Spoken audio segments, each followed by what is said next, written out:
dia. Isso vai ser retransmitido no domingo de manhã. Meu nome é Tia Marcela, sou professora da Evangelização Infantil Juvenil do Discípulo de Jesus, na cidade de Campina Grande. Como a professora Andresa, na semana passada, falou no vídeo anterior, damos aula para o segundo ciclo, crianças de 9 e 10 anos. Aproveite e deixe o convite para todas as crianças, adultos que venham acompanhar as aulas também. Chame amigos, familiares, se for da mesma faixa etária, para acompanhar as aulas do nosso ciclo. Ou se for de outra idade, tem os ciclos para vocês acompanharem as aulas de outros professores. Vamos lá?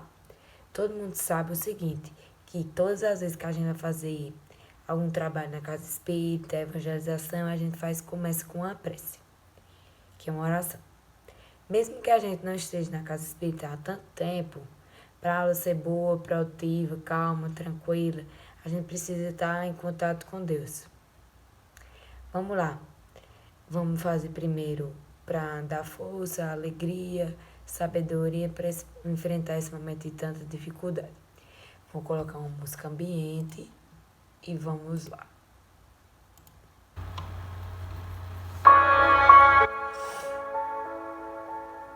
Senhor Jesus, obrigado pela oportunidade de estarmos aqui, estarmos vivos, respirando, fortalecidos. Ilumine nossa vida, dá paz, tranquilidade, amor, paciência e tolerância para enfrentar essas dificuldades. Fica conosco hoje, agora e sempre. Vamos lá. Aí agora a gente vai contar uma história. Vou botar o nome da história. Você ouviu? Você ouviu? Ah, quieto! Sara, sem dúvida, esse homem é um sábio. Achei que pensaria isso. Eu não lhe avisei, Davi. Como você pode chamá-lo de sábio? Ele não fez nada além de contar tolas histórias. Semeadores, sementes, árvore da mostarda. Isso é tolice! Talvez. Talvez ele queira que nós mesmos descobramos o significado. Ou talvez não. Não, é verdade. Suas histórias têm um significado escondido.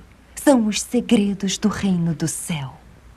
Se os segredos do reino do céu são para serem ensinados, eles serão ensinados por um rabi. É isso. Silêncio agora. Jesus está pronto para pregar. Aquele que tem ouvidos para ouvir, que ouça. O reino do céu é comparado a um homem que plantou um campo de trigo. Mas enquanto ele e seus servos dormiam, seu inimigo veio e espalhou sementes ruins entre o trigo. Aí seguiu seu caminho.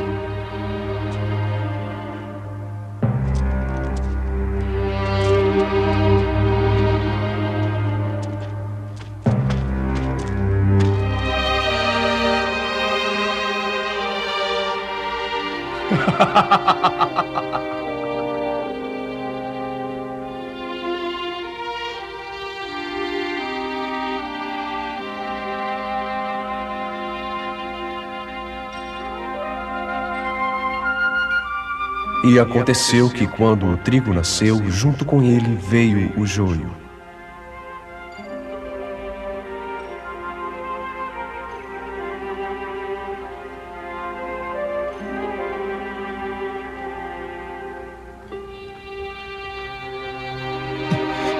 Eu não sei como isto pode ter acontecido, senhor. Plantamos boas sementes. Sei que plantamos. A culpa não é sua, meu amigo. Um inimigo fez isso. Eu vou arrancar o joio, senhor. Não. Quando você arrancar o joio, poderá danificar o trigo também. Deixe que cresçam juntos até a ceifa.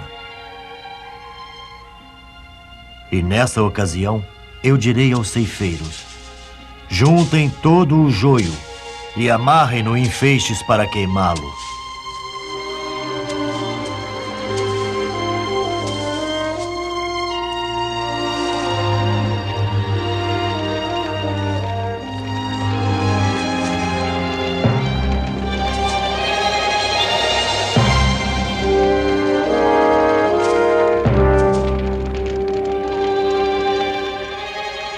Junte o trigo, amarre-o junto e armazene-o em meu celeiro. Pronto, agora, como a gente viu na história, a história é do joio e do trigo. O tema da nossa aula, já que a gente não falou, é um tema bem importante, bem atual. Que é Obrigado o quê? por não permitir que esta fita seja copiada. Apreciamos sua...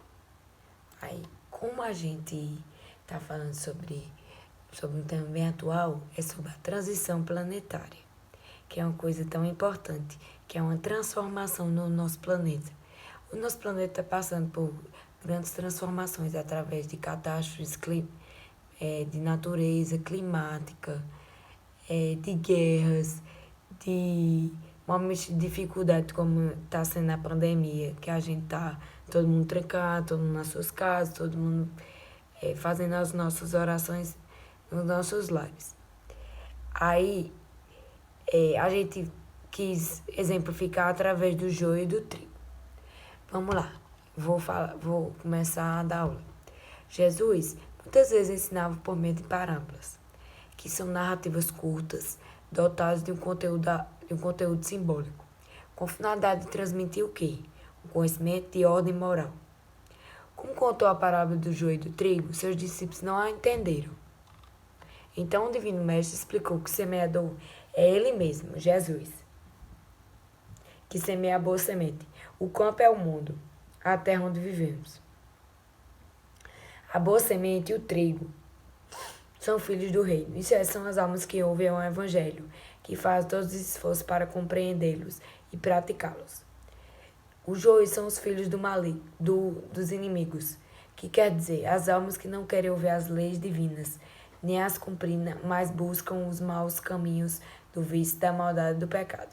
O inimigo que semeia o joio é o inimigo, isto é, os espíritos maus, que lutam contra a obra de Jesus, influenciando as almas ao crime, ao pecado e à injustiça.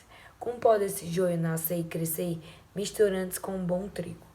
É que, segundo a palavra de Jesus, os servos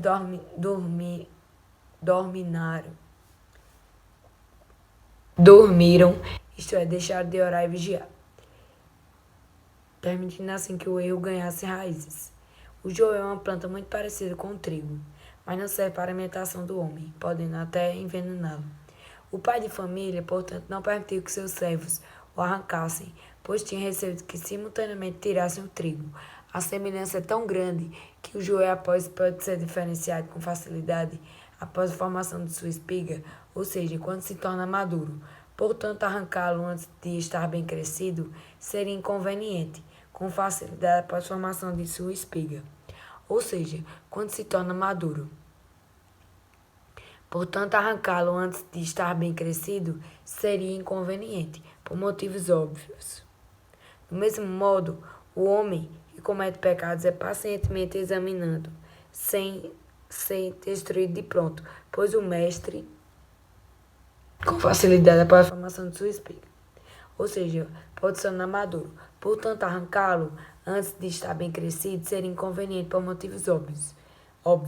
Do mesmo modo, o homem que comete algum deslize está examinando sem ter destruído de pronto, pois o mestre deixou aqui o tempo necessário para progredir.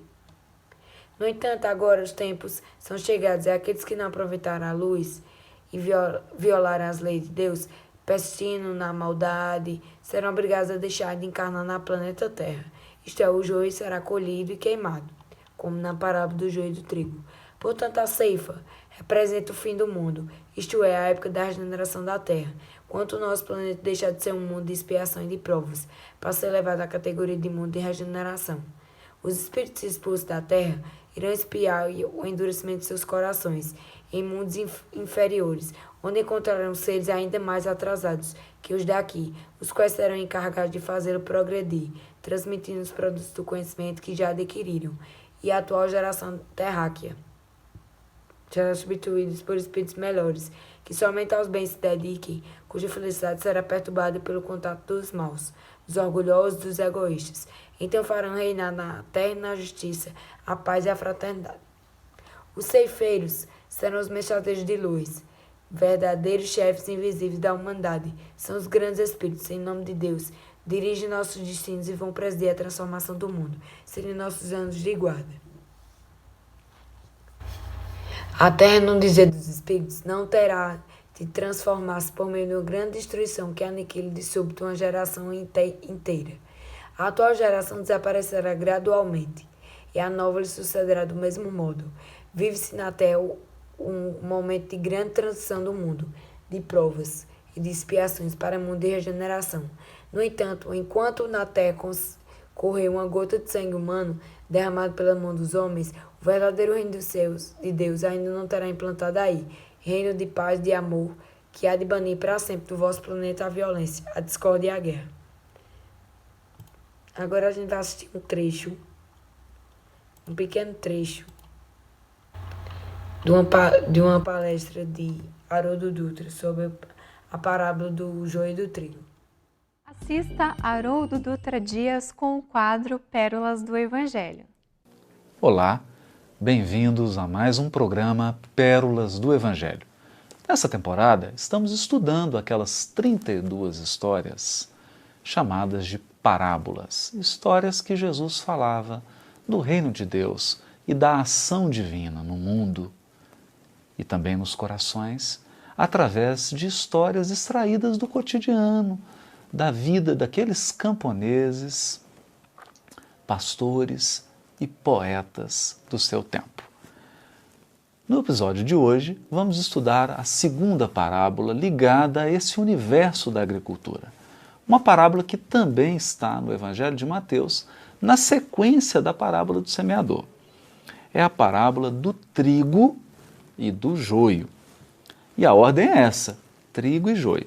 Embora muitas vezes a gente diga do joio e do trigo. Mas a ordem é trigo e joio porque o trigo foi semeado primeiro. O joio foi semeado em segundo lugar. Essa parábola se encontra no capítulo 13 do Evangelho de Mateus, versículo 24 a 30, e fala de uma semeadura feita num campo todo propício à recepção da semente, mas quando os servos dormiram, veio o inimigo e semeou o joio. Uma semente muito parecida, uma planta no seu início muito parecida com o trigo. Quando os servos descobriram essa astúcia do inimigo, queriam então extrair todo o joio do campo, e o Senhor daquele plantio disse que não, que deixassem crescer ambos juntos e que na ocasião da ceifa seria separado o trigo do joio, para que não se corresse o risco de, ao arrancar o joio, trigo viesse junto. Bom, o primeiro aspecto que a gente destaca também nessa parábola são as características da agricultura da época de Jesus. É muito curioso que a parábola também reflita uma prática agrícola daquele tempo de não preparar antecipadamente o terreno. O terreno só era arado, só era preparado depois de lançada a semente. E aqui uma outra característica. Na ceifa é que se fazia uma separação mais austera, mais delicada do que era a erva daninha e do que era a planta cultivada, cujo fruto se aguardava ansiosamente. O primeiro impulso dos lavradores é de arrancar o joio, é de fazer um processo de limpeza indiscriminado e restrito, mas o Senhor dessa plantação, que aqui simboliza Deus, orienta que não se fizesse a colheita do joio, da planta lançada pelo inimigo, antes que estivessem no seu pleno crescimento. Uma parábola muito rica, porque Jesus a conta para falar do reino de Deus. Toda vez que Jesus se refere ao reino de Deus, ele quer dizer sobre o processo de administração divina.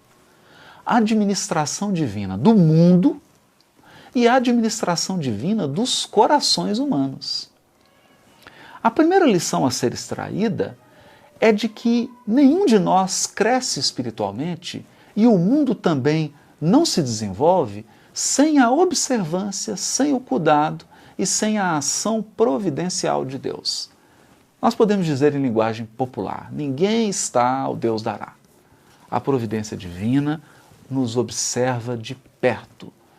Cada movimento da nossa alma e cada movimento do mundo expressam o cuidado e a resposta daquela plantação à ação divina. Aqui no caso, o Criador sempre semeando trigo, o que vai gerar o pão divino, o alimento espiritual, vindo da semente de trigo. Mas o inimigo, que pode representar aqueles sentimentos interiores ou aquelas nossas posturas e cristalizações internas, que representam adversários, oponentes a essa ação divina, e num plano social, todos aqueles que se identificam com a maldade ou que se colocam numa posição frontalmente contrária à ação saneadora ou regeneradora de Deus no mundo social, cujo resultado é a semente do joio, muito parecida com o trigo no seu início, mas que se diferencia no momento da colheita. Aqui vale aquele conselho de Jesus: conhece-se a árvore pelo seu fruto. É muito difícil distinguir o bem do mal na sua origem. É no resultado, nos frutos, quando a gente começa a ver a consequência das ações, das palavras, dos gestos, que nós vamos distinguir aquilo que beneficia apenas a criatura e que, portanto, é um mal, daquilo que beneficia a todos e que representa o bem comum, que é o bem verdadeiro.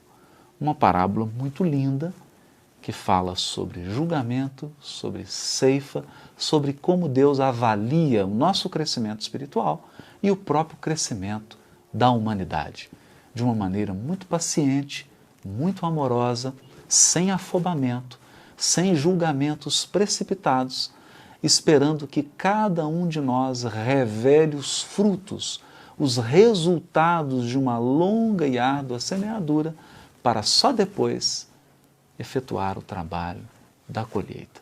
E a colheita como aquele momento da aferição. No caso dos homens, principalmente, quando chega o momento da morte, a grande aferidora e niveladora de todos os homens, que pede contas de todos os nossos atos e da maneira como conduzimos a nossa vida. E também os grandes ciclos de avaliação da humanidade, como estamos passando agora. Um grande momento de ceifa coletiva em que os valores da humanidade estão sendo reavaliados à luz dos seus efeitos e dos seus resultados. Muitas teorias sociais, muitas práticas políticas, muitas práticas econômicas começam a revelar agora a sua força destrutiva, representando aquele joio que deve ser separado, amarrado ou atado em molhos em conjunto para ser queimado, e o trigo sendo preparado para gerar o pão espiritual da evolução. Uma parábola belíssima que fala de progresso espiritual e de avaliação, de resultado, a gerência de Deus sobre a terra. É curioso porque Jesus a conta para falar do reino de Deus. E aqui ele enfatiza esse aspecto administrativo da providência divina, mas utilizando os elementos da agricultura.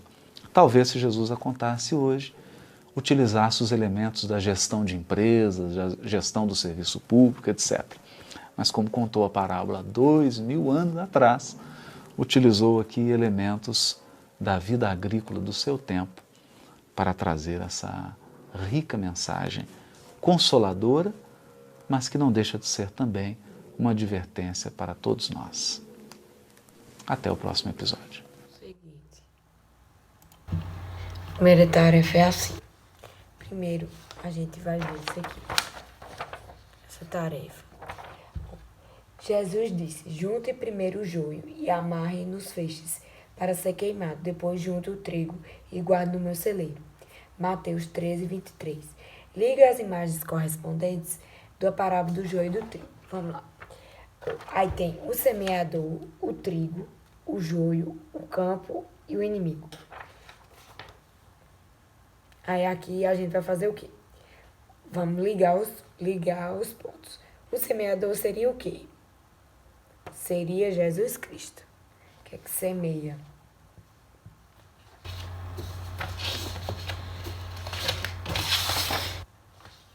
Que semeia. Aí aqui a gente liga Jesus Cristo. Aí o trigo, vamos pro trigo. É o quê? O mundo, o mal, o bem ou espíritos bons. O trigo é o quê? Coisas boas. O bem. Aí o joio é o quê? Espíritos maus. O campo é o quê? O mundo, como eu falei anteriormente. O inimigo é o quê? O mal. Depois a gente vai substituir os números pelas letras. Saiba o que representa a época da colheita.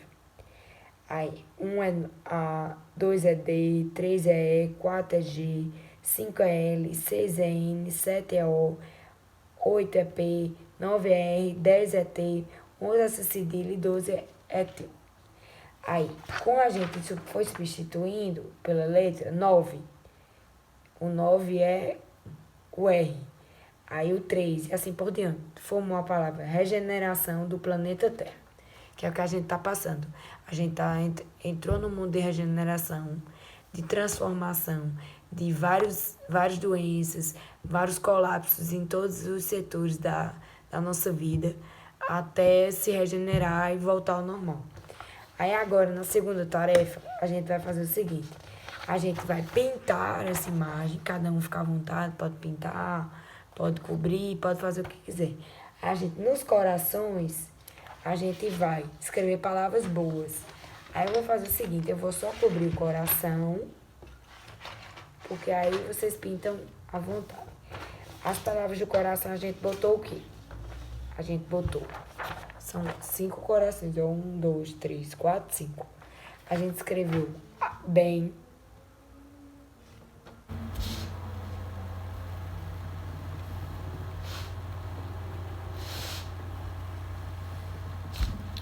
A gente escreveu alimento. Generosidade. Amor. E fé.